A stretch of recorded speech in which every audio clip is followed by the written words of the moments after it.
want to say just a couple things to you about this election. One of the reasons we run the election is because after I finished what I was supposed to be doing over at Grandma, I was approached about going to a history classroom.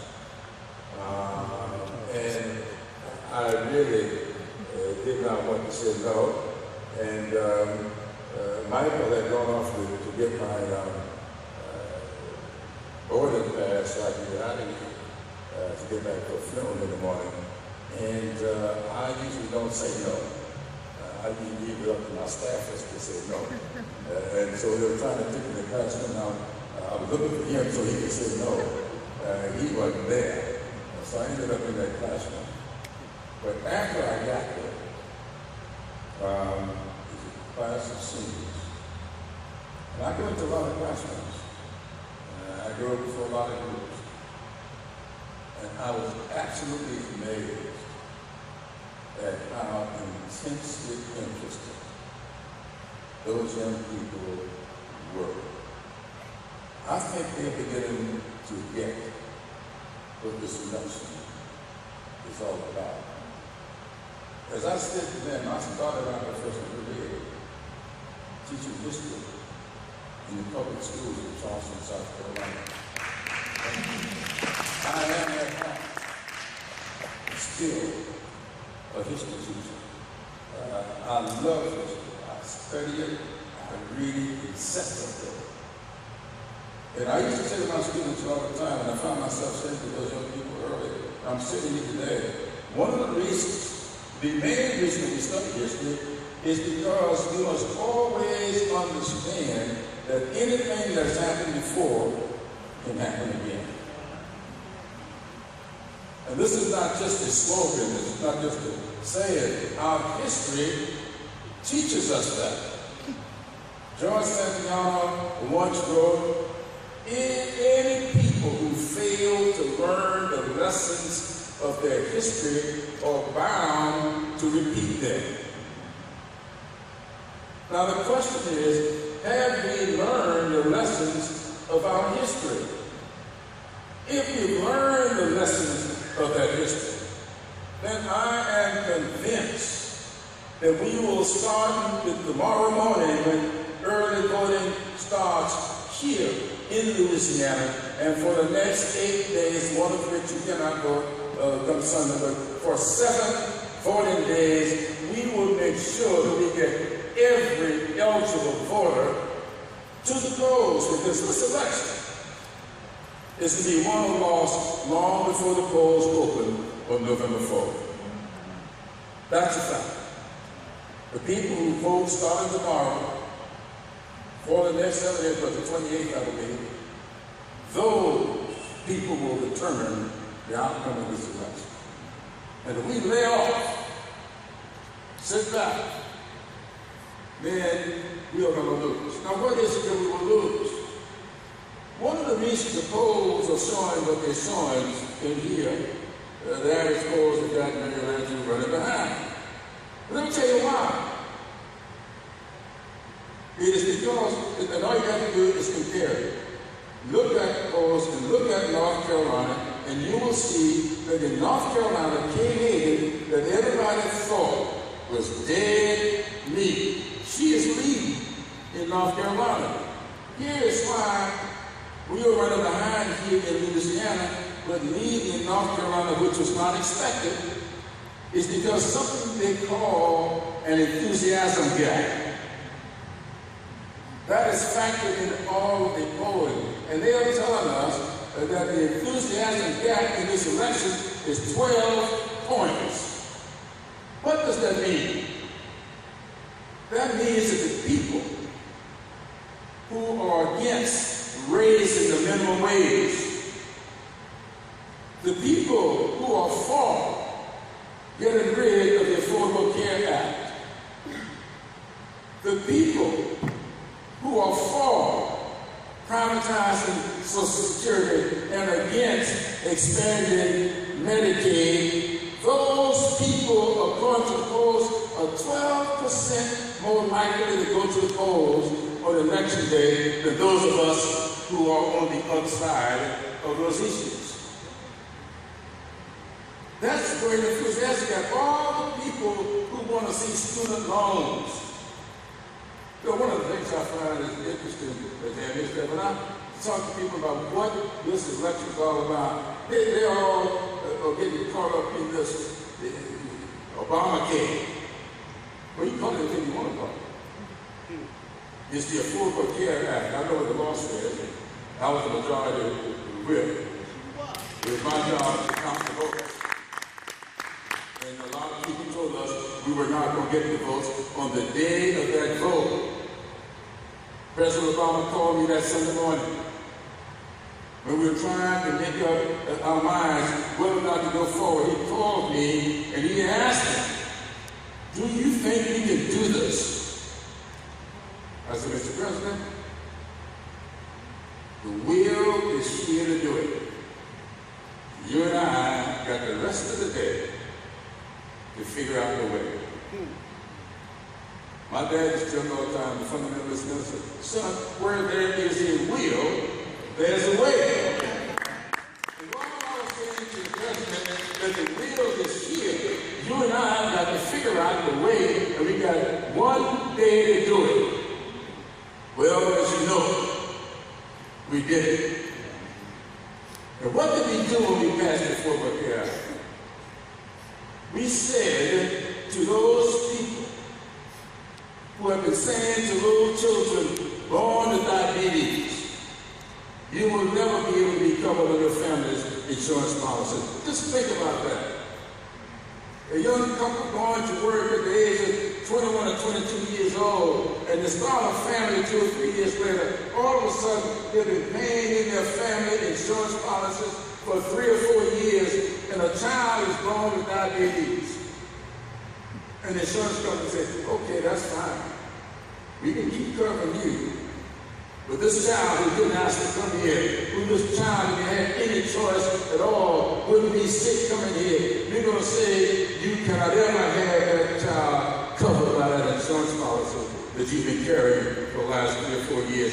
We say with the Affordable Care Act, that will not be going forward. That's what we got rid of. We say to women, I had a lady that called me. I was talking to a radio, I was doing this radio program. 2 a.m. people calling me that question. And a man called in. Just start giving me down the country, Reverend. I'm going in the center of it. Giving me a 4-letter word. Let's call it what we tonight. Giving me down there. I want you and Obama to keep your hands off my insurance. I like what I have, I don't want y'all messing with it. I said, well, thank you very much, sir.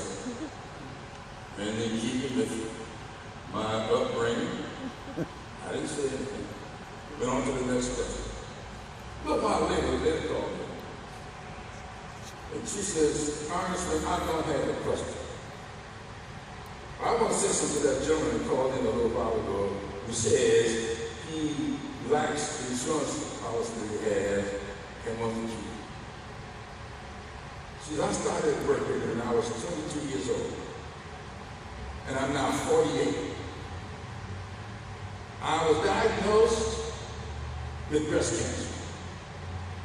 And when I went for my second treatment, I got a letter from my insurance company that told me that I had used up my benefits for a lifetime. And they were dropping me from further coverage. We said to the insurance companies, you are not going to be allowed to drop people from their insurance policies who have been paying it for all these years as soon as they get sick. That's what we got rid of before we did that. Saying to insurance companies, women with breast cancer, or a man with prostate cancer, and so you know, State Senator King Patterson is my state senator.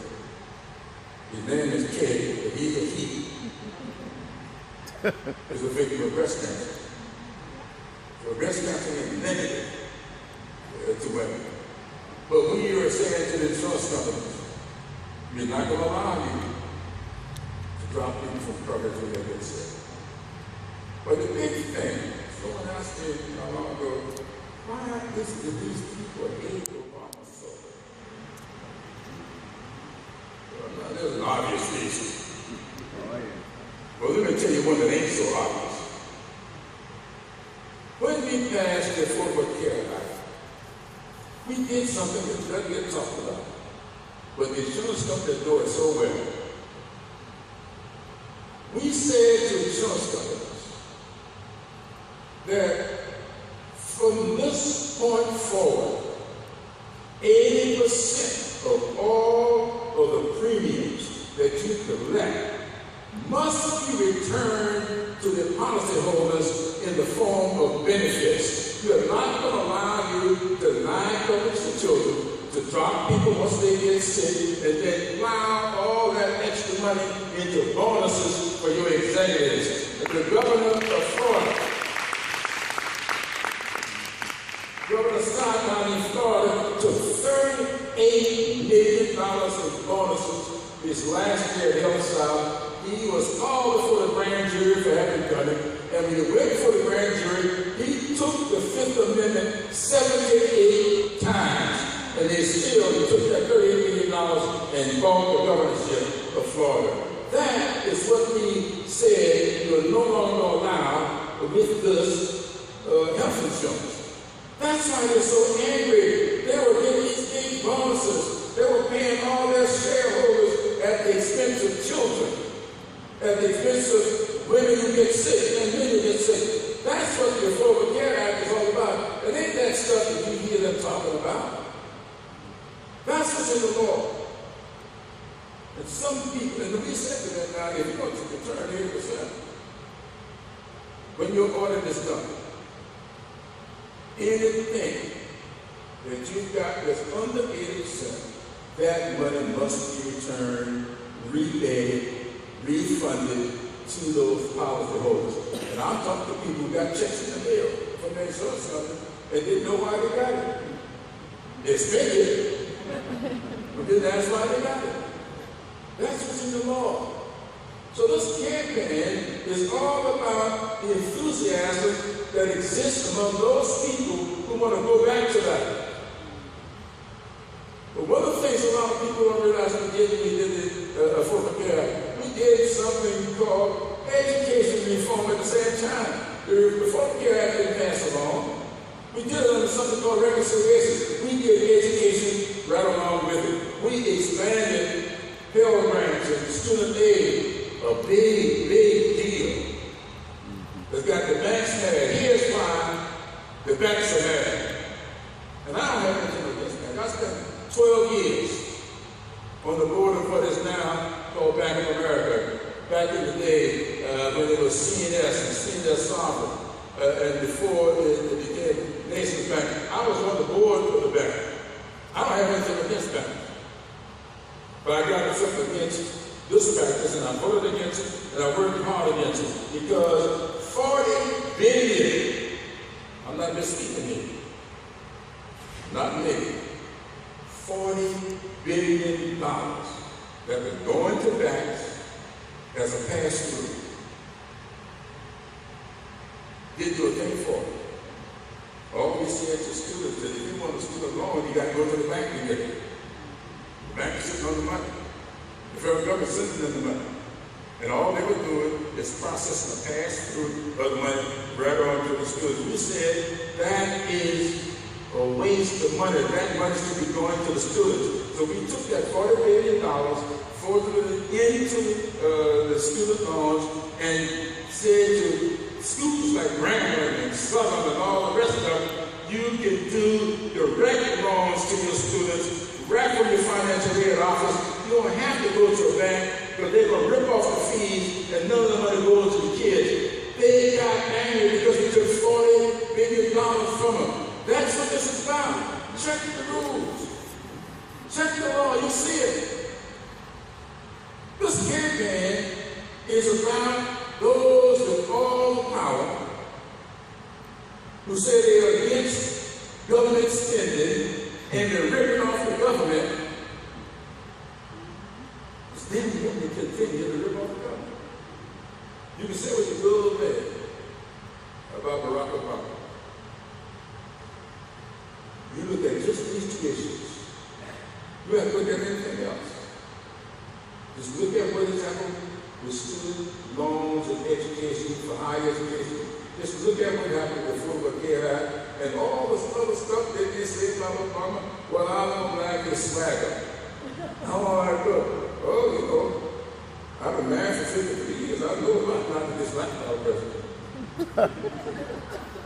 She knows a whole lot about what it is like about president. What's everybody like? It's like this about whether or not we are going to have a country that everybody is afforded an opportunity to stay healthy, an opportunity to get educated, an opportunity to move forward together rather than the rich get richer and the poor getting poorer. That's what this is all about. And so we've got to learn our lesson. We got to spend the next 2 weeks closing that enthusiasm gap. We got to say to the young people, that's why I say this, because they were sitting on the edge of the chair for the first time. They were listening. Because nobody, you know, I'm from Gullah Geechee country. Y'all don't know nothing about that in the education world. In Gullah Geechee country, there's a big difference between explaining things and explaining. So those kids, there were a lot of explanations. But today I was explaining to them what this was all about. And you'd be surprised. I went to a girl and I said something like this, she just jumped up and backed up and came up. I got to have a picture with you. They're waking up. They're waking up. And I came up there and said that they were group with every one of those students. The classroom floor. They're waking up. We have got to capture that emotion over the next 2 weeks and turn it into energy that will explode on election day. I tell people all the time, people say, what's an atomic bomb? The atomic bomb became a weapon when we learned how to harness energy. That's what it's all about. Harnessing energy and having it explode on its target. We got to harness all the energy out here over the next 2 weeks and make sure that it explodes at the polls on election day. If we do that, Mayor Lancer will get re-elected. My good friend will get elected. Well, I know he's elected now. But he can come join me in the Congress. I need help. We're 17 votes strong. You got to have 218. We need help. And I believe you can get that here right here in Louisiana. Now I'm going to close with something I just finished my memoirs. And what has turned out to be the most popular story in my book that's been adopted by preachers all over. Charles Jackson, who I'm sure you know from Brookland Baptist Church, which is the biggest African-American Baptist church in South Carolina, over in West Columbia. I ran into his son-in-law the other day at the airport, and he told me, my father just finished preaching from your book this morning. And I ran into a minister up in Northern Virginia, and he had just finished preaching. He told me he just finished preaching from the book, and they were both preaching about the same story that I'm going to course you on today. My father had a 1937 Chevrolet that was, it was a pretty good car. He could drive up into a telegram pole, street, back up, keep going, wouldn't get in. But for some strange reason, that little car couldn't run more than a week at a time. But like every Saturday, we were down at our neighborhood mechanic that they worked on until we could run for another week. One day while we were there with Mr. Singleton, just as he put me up to the front end of that car and start putting the chain to lift it up so we could get running and get it running for another week, about 2 months and I started playing. And my dad came up and said, boys, I don't want you to play with me in this car. I don't know how strong this chain is. It may pop, or it may drop on you, it may hurt. go out across the field and pray. So we did, we went out across the field. We weren't going long before we got into a little discussion. If one of you over looking at it, you might call it a fight. But it was a physical discussion. But we didn't know it, my dad was watching us. And when he thought that discussion had gone on long enough, he called out to us and asked the three of us to come over to him. He lined us up in front of him, sit there on one of those old wooden crates. He had his hands at this torch thing. He took that this torch thing and he handed it to my brother Charles. So Charles went to the pocket store. Charles struggled, so he couldn't pop it. He took it back and gave me brother John. So John, you're 2 years older, you're stronger, you pop the strength. John struggled, he couldn't pop it. He took it back and gave me, he's not Jan, you're the oldest, you're the strongest, he popped the strength. I struggled, I couldn't pop it. He then took that piece of cord string back and put it in the palm of his hand. And he began to rub his hands together. And the more he rubbed, the more friction he created. And the more friction he created, the more unraveled that cord string became. And it wasn't long before that piece of cord string was in 3 pieces.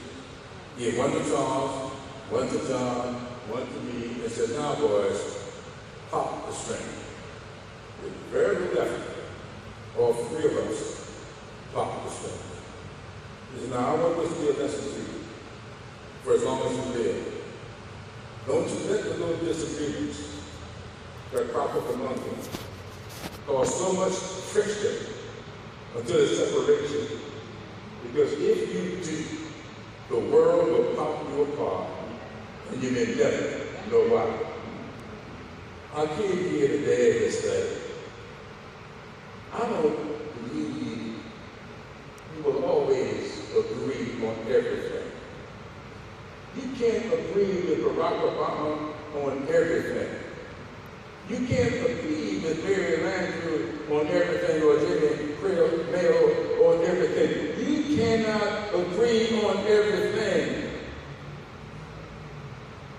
Let's not let the perfect be the enemy of the good. You got a good senator. You got a good man. We need to promote him. We need to keep her. Let's not look for them to be perfect. They are not perfect people. They ain't like me.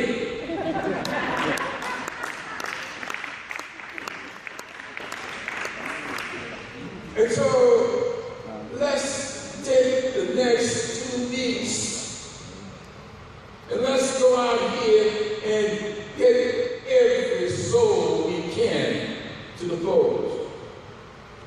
Let's make this election. And I said I was going to quote that story, but no. We often make the mistake of thinking that our country moves on a linear plane. Am I living my way? We don't move on a linear plane. This country moves like a pendulum on the clock. This country goes left, and it goes back right. It tops out to the right, and it goes back to the left. That's the way this country has always operated.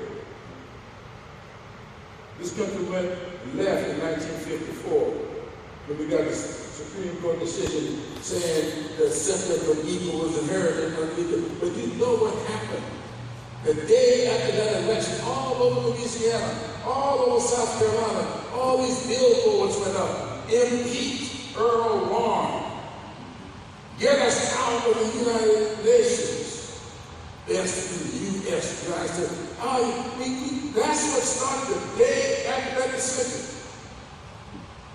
And it stayed that way until we intervened, the voters intervened. The only thing that stopped the country from going left to right or too far to the right, the intervention of the voters. It's when the voters intervened in 1964, and when we said to Barry Goldwater and elected Lyndon Johnson in 1964, we intervened to stop the country's rightward drift. This country topped out to the left in 2008. And the same evening, they didn't wait till the next day. That same night, McConnell and the rest of those guys met in the Carter's restaurant in Washington, D.C. to plot a movement back to the right. And they have been trying to move this country to the right every time, and they're still moving right. That's why they have gotten rid of the student laws. That's why they've gotten rid of the prohibition against large corporations putting transparent money into these campaigns. Citizens United overturned 100 years of corporate law. And then Shelby got rid of the most critical part of the Voting Rights Act. The country is moving back to the right. And if we do not intervene with the polls on election day, it will go so far right, our children, our grandchildren will end up reliving those things we thought we had put behind us. That's why I'm here today. Please, commit yourselves for the next 2 weeks to making sure that the pundits are wrong, that there won't be a 12% gap between them and us. Let's close that gap over the next 2 weeks, and if we do, we'll win on election day, and we'll stop this country from going too far to the right. Thank you, and God speed.